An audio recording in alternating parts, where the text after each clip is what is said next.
नमस्कार, मैं हूं प्रीता उपाध्याय दीक्षित आप सभी के साथ और बंसल न्यूज़ की खास पेशकश लक्ष्य में आप सभी का स्वागत है।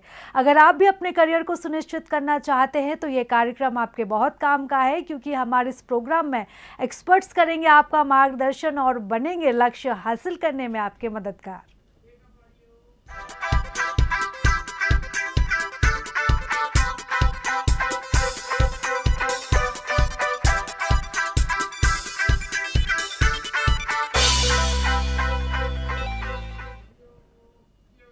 तो हमारे खास कार्यक्रम लक्ष्य में हम उन लोगों से आपको रूबरू कराते हैं जो शिक्षा के लिए बेहतर काम कर रहे हैं और छात्रों के मन में करियर को लेकर उठने वाले सवालों के जवाब देते हैं और कैसे शिक्षा का स्तर बढ़े इसके लिए कोशिश कर रहे हैं। लक्ष्य के इस खास पेशकश में हमारे साथ आज भोपाल से आनंद कुमार, जो आनंद कोचिंग क्लासेस भोपाल के डायरेक्टर हैं, और साथ में पूजा प्रजापति मौजूद है जो आनंद कोचिंग क्लास की स्टूडेंट है। आप दोनों का ही लक्ष्य में बहुत स्वागत है। तो चलिए कार्यक्रम की शुरुआत करेंगे और आनंद जी, सबसे पहले मैं शुरुआत आपसे ही करूंगी। आप सबसे पहले अपने बारे में बताइए और अपनी कोचिंग क्लासेस के बारे में हमारे दर्शकों को बताइए। हाँ, सबसे पहले तो मैं अपने सारे दर्शकों को प्रणाम करता हूँ एवं बंसल ग्रुप का धन्यवाद देना चाहता हूँ जो लक्ष्य प्रोग्राम के तहत छात्रों का मार्गदर्शन देते हैं। मेरा नाम आनंद कुमार है। मैं आनंद कोचिंग क्लासेस का डायरेक्टर हूँ। पिछले 10 वर्षों से लगभग मैं इस कोचिंग को सुभाष कॉलोनी में संचालित कर रहा हूं और हर साल मेरे पास अप्रोक्स 200 से एवं बच्चे हमारी कोचिंग में पढ़ते हैं। मैं मैथ स्ट्रीम का टीचर हूं। मैथ साइंस हमारी कोचिंग में पढ़ाई जाती है और लगभग हर साल मैंने देखा है कि हमारी कोचिंग का जो रिज़ल्ट है एवं 90% से एवं रहता ही है और सारे बच्चों को बेसिक्स पे ज़्यादा फोकस किया जाता है हमारी कोचिंग में और बच्चों को पढ़ाई के साथ साथ उनके मोरल वैल्यूज़ पे भी ध्यान दिया जाता है। तो हमारी संस्था का देखा जाए तो एक ही उद्देश्य है कि हमारी संस्था ज़्यादा से ज़्यादा बच्चों को शिक्षित कर सके और साथ साथ मीडियम फीस में बहुत ही अच्छा उनको शिक्षा दी जा सके, मोरल वैल्यूज़ भी दी जा सके, ताकि आगे चल के बच्चे अपने कैरियर में कभी असफल ना रहे, सफलता की सीढ़ी एक करके चढ़ते जाएँ। जी आनंद जी, आपने तमाम बात की, अपने बारे में बताया, दर्शकों को कोचिंग के बारे में बताया। पूजा, मैं आपकी तरफ आना चाहूँगी। आप अपने बारे में बताइए, कौन सी क्लास में आप हैं और कोचिंग में क्या खासियत आपको लगती है? मैम, मेरा नाम पूजा प्रजापति है। First of all I would like to thanks Bansal group who gave me this opportunity and also Anand sir who selected me for this program. Coaching exam में बहुत ही हेल्पफुल रही है। हमारे कोचिंग में नोट से काफ़ी अच्छे से प्रिपेयर किया जाता है और डेली असाइनमेंट्स मिलते हैं। एलईडी पैनल के तहत हमें वीडियो दिखाई जाती है और विजुअल और ऑडियो दोनों ही लर्निंग प्रोवाइड की जाती है ताकि हमें कॉन्सेप्ट काफ़ी अच्छे से और क्लियर समझ आ सकें, ताकि हम उसे भूलें ना और एग्ज़ाम टाइम में हम अच्छे से अच्छा लिख सकें और हम अपने मार्क्स गेन कर सकें। जी आनंद जी, मैं आपकी तरफ आना चाहूँगी। जैसा कि अभी आपने जिक्र किया था, आपने बताया था कि आप 10 सालों से बच्चों को पढ़ा रहे हैं, तो मैं आपसे ये जानना चाहती हूँ कि बतौर शिक्षक या कहें कि बतौर मेंटोर, आप अपनी फील्ड के बारे में क्या सोचते हैं? अपने प्रोफेशन के बारे में आप क्या सोचते हैं? मैं अगर बतौर शिक्षक बताऊं तो मेरा जो प्रोफेशन है मुझे बहुत ही पसंद आता है, क्योंकि टीचिंग एक ऐसा फील्ड है जहां इंसान को सबसे ज़्यादा रिस्पेक्ट दी जाती है। और जब बच्चे आनंद सर कह के बोलते हैं तो मुझे बहुत ही एक गर्व फील होता है, क्योंकि बच्चे मेरे पास पढ़ाई के साथ साथ अपनी समस्या भी लेकर के आते हैं जो उनको पर्सनल होता है कि कभी पढ़ाई में किसी चीज़ से प्रॉब्लम होती है। तो मुझे ऐसा लगता है कि टीचिंग फील्ड मुझे सबसे अच्छा लगता है, मेरा एक पैशन बन चुका है और मेरा एक ही लक्ष्य है कि जब तक मैं टीचिंग फील्ड में हूँ अधिक से अधिक बच्चों को शिक्षित करूँ, अधिक से अधिक बच्चों को सक्सेसफुल बनाओ, ताकि वो अपने लाइफ में कभी भी पीछे ना रह सके, अपने गोल को अचीव करें। और मैं तो कहता हूँ कि लाइफ में हर कोई कभी ना कभी शिक्षक होता है, चाहे वो माता पिता हो या कोई भी व्यक्ति हो। जहाँ से हमें शिक्षा मिलती है वो एक शिक्षक ही कहलाता है और मैं तो शिक्षकों के अपने आप पे बहुत गर्व करता हूँ। और मैं कहता हूँ हर वो शिक्षक जो कभी किसी को शिक्षा देते हैं वो बहुत ही गर्व फील करते हैं, क्योंकि शिक्षा से ही इंसान आगे बढ़ता है और शिक्षा पे सबका अधिकार होता है। जी आनंद जी, बिल्कुल। और शिक्षक एक ऐसा प्रोफेशन होता है या ऐसा हम व्यक्ति बोल सकते हैं जिसके कंधों पर बहुत जिम्मेदारी होती है, क्योंकि समाज हमारा किस दिशा में जाएगा, बच्चों का भविष्य किस दिशा में जाएगा, ये बहुत कुछ डिपेंड करता है शिक्षक पर। पूजा, मैं आपकी तरफ आना चाहूँगी। जैसा कि अभी एग्ज़ाम का टाइम चल रहा है, तो आपसे जानना चाहती हूँ कि आपकी तैयारी किस तरह से चल रही है और आप किस तरह से अपने एग्ज़ाम की तैयारी कर रही हैं, आपकी पढ़ाई किस तरह से चल रही है? मैम, जैसा कि अभी एग्ज़ाम आ गया, हमारी कोचिंग में 1-2 महीने पहले ही पूरा सिलेबस कंप्लीट करा दिया गया है और अभी हमारे ये पूरा रिवीजन का टाइम चल रहा है। हम ज़्यादा से ज़्यादा रिवीजन करते हैं और सर हमें पूरा रिवीजन करवाते हैं और जो भी हम अपने डाउट्स पूछते हैं उन्हें सर पूरा बताते हैं। और आनंद जी, यही सवाल मैं आपसे करना चाहती हूँ कि एग्ज़ाम टाइम है, तो कैसे बच्चों को किस तरह से स्टडी में आप मदद करते हैं? कोचिंग में क्या सुविधाएं और बच्चों को एक्स्ट्रा एग्ज़ाम टाइम पे दी जाती हैं? सबसे पहले तो मैं ये सोचता हूँ कि मैं अपने बच्चों का सिलेबस ऑन टाइम पे समाप्त कर दूँ, जिससे बच्चों को रिवीजन का पूरा मौका मिल सके। उसके बाद जब एग्ज़ाम आ जाते हैं तो बच्चों को रिवीजन के साथ साथ उनके यूनिट टेस्ट वगैरह होते हैं, प्रॉपर चैप्टर वाइज टेस्ट ली जाती है, जिससे बच्चों को ये पता चल सके क्या हमारी स्ट्रेंथ है, हमने क्या पढ़ाई की है और क्या पढ़ाई नहीं किया है। साथ साथ उनके ऑडियल के साथ विजुअल भी हमारे एक कोचिंग संस्था में जैसे LED डिजिटल पैनल है, जिसके मदद से मैं बच्चों को कोशिश ये करता हूँ कि विजुअली वो देख के ज़्यादा से ज़्यादा समझ सके, मतलब लर्निंग प्रोसेस उनका बहुत अच्छा हो सके। बच्चे अपने सेल्फ असेसमेंट भी करते हैं, असाइनमेंट वगैरह भी सॉल्व करते हैं, जिससे बच्चों को क्या ज़्यादा से ज़्यादा अच्छा मिल सके। और मैं उनको ये भी बोलता हूँ कि जो IMP क्वेश्चंस हैं जो हमें उस पर भी फोकस करना चाहिए, बाकायदा बच्चे उसको सॉल्व भी करते हैं। तो मेरे हिसाब से मैं बच्चों का प्रिपरेशन एग्ज़ाम के तहत अकॉर्डिंगली कि जिस चैप्टर से जितने मार्क्स के आ रहे हैं या जो चैप्टर हमारे लिए बहुत ही ज़्यादा ज़रूरत है, जिससे अधिक मार्क्स से पूछे जा रहे हैं, उस चैप्टर को बहुत अच्छे से प्रिपेयर कराते हैं, ताकि बच्चों को एग्ज़ाम में किसी भी प्रकार की कोई प्रॉब्लम हो ही ना और बच्चे ईजिली दे पाएँ। जी, मतलब स्कोरिंग सब्जेक्ट रहता है, उस पर ज़्यादा फोकस आप करते हैं। पूजा, मैं आपकी तरफ आना चाहूँगी। जैसे कि एग्ज़ाम टाइम में प्रेशर बहुत ज़्यादा होता है और कई बार प्रेशर इतना ज़्यादा होता है, टाइम से सिलेबस कंप्लीट करने का प्रेशर होता है, अच्छा स्कोर लाने का भी प्रेशर होता है, और कई बार ऐसा देखा जाता है कि प्रेशर इतना ज़्यादा बढ़ जाता है कि कई बार जो बच्चे रहते हैं, आप जैसे बच्चे भी होते हैं, वो कई बार डिमोटिवेट हो जाते हैं, ट्रैक से थोड़ा हट जाते हैं, कई बार फ्रस्ट्रेट भी हो जाते हैं। आपके साथ कभी ऐसी सिचुएशन आपको जब फेस करनी पड़ती है तो आप किस तरह से उसको डील करती हैं? मैम, पहले तो अगर हम डीमोटिवेट होते हैं कभी भी, तो हमें आनंद सर हमेशा मोटिवेशन देते हैं और एग्ज़ाम टाइम में काफ़ी अच्छे से प्रिपेयर करवाते हैं। तो हमें ऐसा कभी होता ही नहीं है कि हम बिल्कुल डीमोटिवेट हो रहे हैं, या फिर हमें कभी ऐसा फील ही नहीं हुआ है कि हमें कुछ मतलब डीमोटिवेशन जैसा कुछ हुआ नहीं है।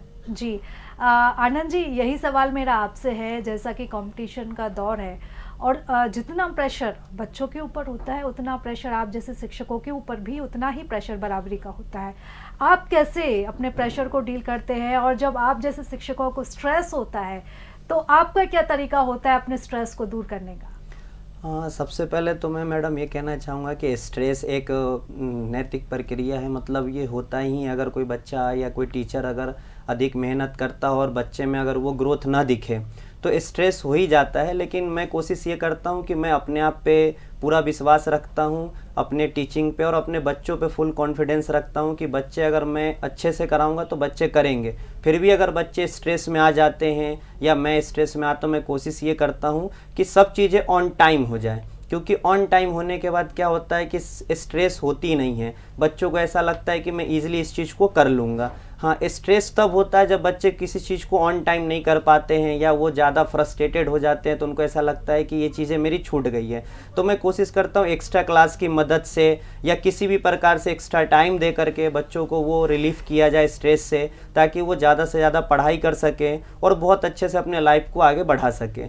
तो मैं तो यही कहूँगा कि स्ट्रेस से पहले आप अपने ऊपर पूरा विश्वास रखिए, कोशिश करिए, आप हार्ड वर्क के साथ साथ स्मार्ट वर्क भी करिए, जिससे आपको स्ट्रेस ना हो। फिर भी अगर स्ट्रेस हो जाता है तो कोशिश यही करना है कि हम ऑन टाइम सोएं, स्लीपिंग टाइम हमारा बिल्कुल प्रॉपर होना चाहिए, ताकि हमें किसी प्रकार का स्ट्रेस हो ही ना, क्योंकि पढ़ाई है, ये हमारा कर्म है, कर्म भूमि है, हमें करनी है इसे। जी आनंद जी, बिल्कुल सही कहा कि हार्ड वर्क तो करना ही चाहिए, और लेकिन हार्ड वर्क के साथ स्मार्ट वर्क भी बहुत ज़रूरी होता है। पूजा, मैं आपकी तरफ आना चाहूँगी। आप टेक्निकल एजुकेशन में आप बंसल समूह की किन नीतियों को पसंद करती हैं? मैम टेक्निकल एजुकेशन में बंसल ग्रुप का बहुत ही वाइटल रोल रहा है। यहाँ स्टूडेंट्स को टेक्निकल ग्रुप के बारे में काफ़ी मोटिवेट किया जाता है और वोकेशनल एजुकेशन के बारे में भी काफ़ी कुछ सिखाया जाता है और प्रैक्टिकल नॉलेज के बारे में ज़्यादा सिखाया जाता है ताकि स्टूडेंट अपनी स्ट्रेंथ को पता कर सकें और उसी प्रकार अपने करियर चूज़ कर सकें। जी आनंद जी, मैं आपकी तरफ आना चाहूँगी। वर्तमान दौर में कई चीज़ें होती है बच्चों के ऊपर, जैसे मैंने अभी भी जिक्र किया था कि कंपटीशन का दौर है। हर फील्ड में बच्चों को स्मार्ट होना रहता है, चाहे पढ़ाई हो, चाहे स्पोर्ट्स हो, चाहे अदर एक्टिविटीज़ हो। और ऐसे में कई बार ऐसा होता है कि सारी चीज़ों को मैनेज करने के साथ साथ कई बार बहुत सी चीज़ें छूटती भी जाती हैं। तो आप कैसे टाइम मैनेजमेंट को देखते हैं और किस तरह से हम टाइम मैनेजमेंट के ज़रिए बच्चों का जो रहता है चहुमुखी विकास किस तरह से किया जाए, उसको लेकर आप क्या सोचते हैं? जी, टाइम मैनेजमेंट मैं ये कहना चाहता हूँ कि समय एक अमूल्य देन है।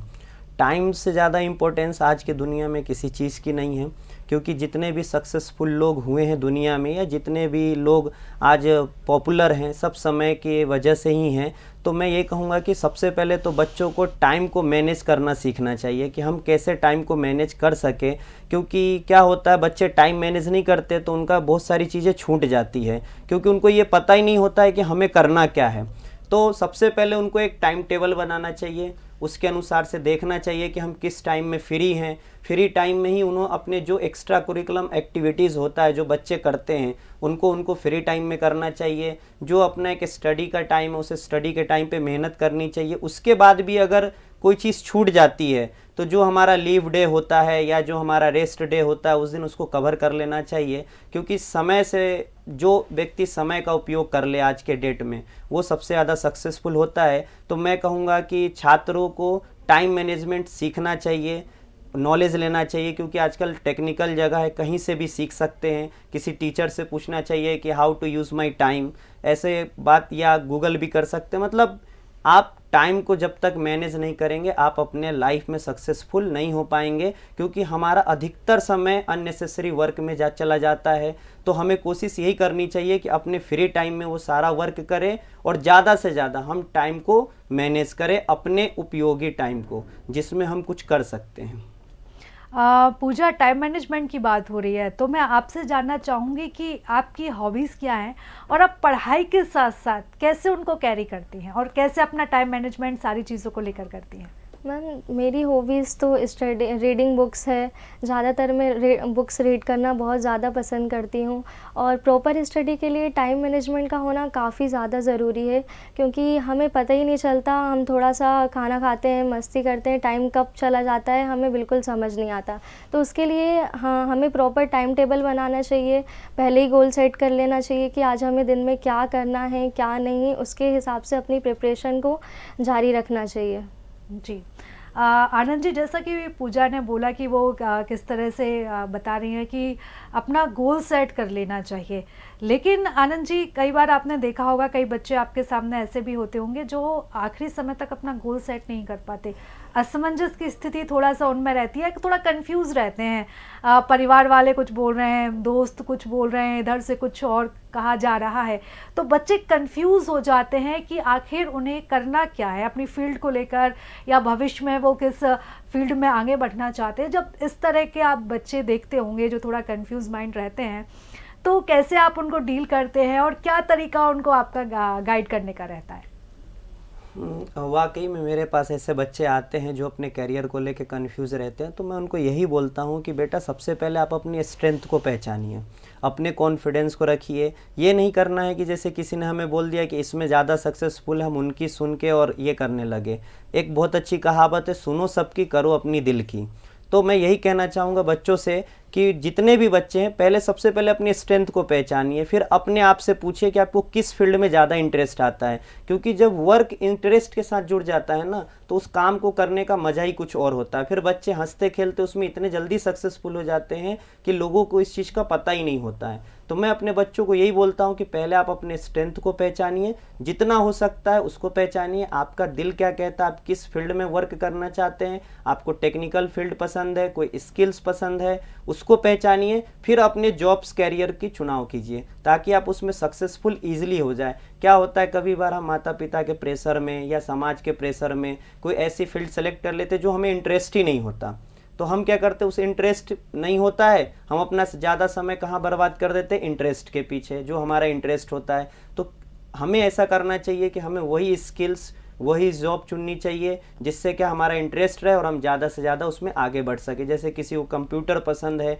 वो कंप्यूटर के रिगार्डिंग में जाए, किसी को आर्टिस्ट बनना है, आर्टिस्ट पसंद है वो आर्टिस्ट की फील्ड में जाए। तो मैं यही कहूँगा कि बच्चे सबसे पहले अपने स्ट्रेंथ पहचाने, उसके बाद अपने जॉब्स के और करियर के पीछे जाएं। जी आनंद जी, लेकिन कई बार ऐसा भी देखा जाता है कि बच्चे तो अपनी स्ट्रेंथ पहचान लेते हैं, उनको तो पता है कि मेरा दिल क्या कह रहा है, दिमाग क्या कह रहा है, मुझे किस फील्ड में जाना है, लेकिन परिजन, कई बार पेरेंट्स राजी नहीं होते। बच्चा कुछ और करना चाहता है लेकिन पेरेंट्स का एक प्रेशर होता है कि नहीं इसमें ही जाना है, यही करना है, तुमने जो चूज़ किया उसका कोई भविष्य नहीं। ऐसा हर सबका अपना अलग अलग मानना होता है।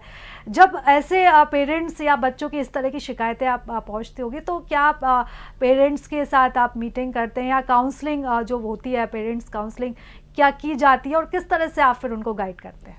जी बिल्कुल, अगर ऐसा होता है कभी कभी पेरेंट्स के दबाव में बच्चे सोचते हैं कि हम ये ले लें, तो हम उन पेरेंट्स को भी मैं यही कहना चाहूँगा कि बच्चे के अनुसार से आप देखिए कि बच्चा क्या कर सकता है हमारा। और बच्चों पे यही स्ट्रेस का एक कारण भी होता है कि बच्चे जब अपनी फील्ड नहीं चुन पाते हैं तो होता क्या है कि उन पे स्ट्रेस बढ़ता जाता है। तो मैं पेरेंट्स से काउंसलिंग करता हूँ, मैं उनको समझाता हूँ, क्योंकि आज क्या हर फील्ड में सक्सेस है। आप किसी भी फील्ड में जाइए, कोई ना कोई एक व्यक्ति ऐसा मिलेगा जो सर्वोच्चम पद पे है और जो बहुत ही ज़्यादा सक्सेसफुल भी है, चाहे वो कोई भी फील्ड हो। तो मैं पेरेंट्स को ये बोलता हूँ कि अगर इफ पॉसिबल कि अगर आप अपने बच्चों को इस फील्ड में जाने दे सकते हैं तो आप बच्चों को इंटरेस्ट के अनुसार से उनको चुनने दीजिए ताकि वो ज़्यादा से ज़्यादा सक्सेसफुल हो पाएँ। और बच्चों को भी यही बोलता हूँ कि आप भी देख लीजिए क्या होता है, कभी कभी माता पिता की भी बहुत उम्मीदें होती हैं बच्चों से। तो मैं यही बोलता हूँ कि अगर माता पिता ने अपनी उम्मीदों को आपको पहले से बताया तो आप अपना उसमें इंटरेस्ट बनाइए और ज़्यादा से ज़्यादा उसमें सक्सेसफुल होइए। क्या होता है कि माता पिता से भी अगर आप इंटरेस्ट देखते हैं उस चीज़ में, कहीं ना कहीं आपके सक्सेसफुल होने का चांसेस ज़्यादा होते हैं। जी पूजा, आपकी क्या स्ट्रेंथ है और आप क्या अपनी लाइफ में गोल सेट करके आगे बढ़ रही हैं कि आपको किस फील्ड में आगे जाना है और किस फील्ड में अपना भविष्य आजमाना है आपको? मैम मेरी स्ट्रेंथ तो हार्ड वर्किंग है। मैं मतलब ज़्यादा से ज़्यादा हार्ड वर्किंग करती हूँ और उसके साथ साथ मैं स्मार्ट वर्क भी करना बहुत ज़्यादा पसंद करती हूँ।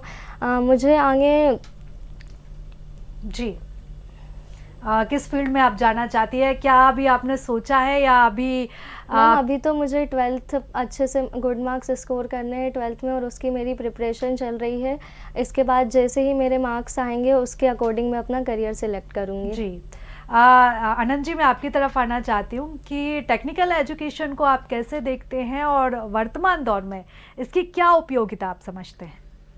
इन my point of view technical education आज के डेट में एक बहुत ही वाइटल रोल प्ले कर रहा है स्टूडेंट्स की लाइफ में। इसी वजह से मैंने अपनी कोचिंग में एलईडी पैनल, मैंने अपनी कोचिंग का एक एंड्रॉयड ऐप स्टोर मतलब अपनी कोचिंग की ऐप भी बनाई है, जिससे बच्चों को ज़्यादा से ज़्यादा क्या होता है कभी कभी बच्चे किसी वजह से क्लास अटेंड नहीं कर पाते तो वो उनका क्लास क्या छूट जाता है। तो अगर हमारा जैसे अपना एक ऐप है पर्सनल, बच्चे वहाँ से जाते हैं, नोट्स देखते हैं, एनिमेटेड वीडियोज़ है वहाँ से बच्चे देखते हैं, तो उनका काफ़ी रिकवरी हो जाता है। उनको एक स्ट्रेस फील नहीं होता कि अब हमें आगे जो सर पढ़ाएंगे वो हमें समझ में ही नहीं आएगा। तो मुझे ऐसा लगता है कि जो टेक्निकल एडुकेशन जो बच्चों को मिल रहा है इससे बच्चों में क्या स्किल्स डेवलप्ड हो रहे हैं। स्किल्स आजकल गवर्नमेंट ने भी टेक्निकल एडुकेशन को सिलेबस में ऐड कर रहे हैं और वो करने का एक ही मकसद है कि बच्चों के अंदर स्किल्स बढ़ाया जाए, क्योंकि जितना ज़्यादा स्किल्स बढ़ेगा बच्चों को उतना ही ज़्यादा उनको जॉब मिलेगी, जितना ज़्यादा जॉब मिलेगा उतना ही ज़्यादा बेरोज़गारी कम हो जाएगी। तो मुझे ऐसा लगता है कि टेक्निकल फील्ड एडुकेशन में एक रिवॉल्यूशन के तौर पे है जो आगे चल के बहुत ही बड़ा एक प्ले इम्पोर्टेंट होगा स्टूडेंट्स के लाइफ में। बिल्कुल, हम इस दिशा में लगातार आगे बढ़ रहे हैं। पूजा, मैं आपसे सवाल करना चाहती हूँ कि कई बार आप जिस एज में हैं और आप जैसे बच्चे जो इस एज में होते हैं, बहुत ही नाजुक एज ये होती है, पीयर प्रेशर बहुत ज़्यादा होता है, दबाव फ्रेंड्स का बहुत ज़्यादा होता है और कई बार आसपास का वातावरण ऐसा होता है कि हमारे ऊपर प्रेशर भी बहुत ज़्यादा हो जाता है। आपने कभी क्या पीयर प्रेशर को फेस किया है, और अगर फेस किया है तो कैसे आप स्टूडेंट की तरह आप कैसे उसको को आपने डील किया है?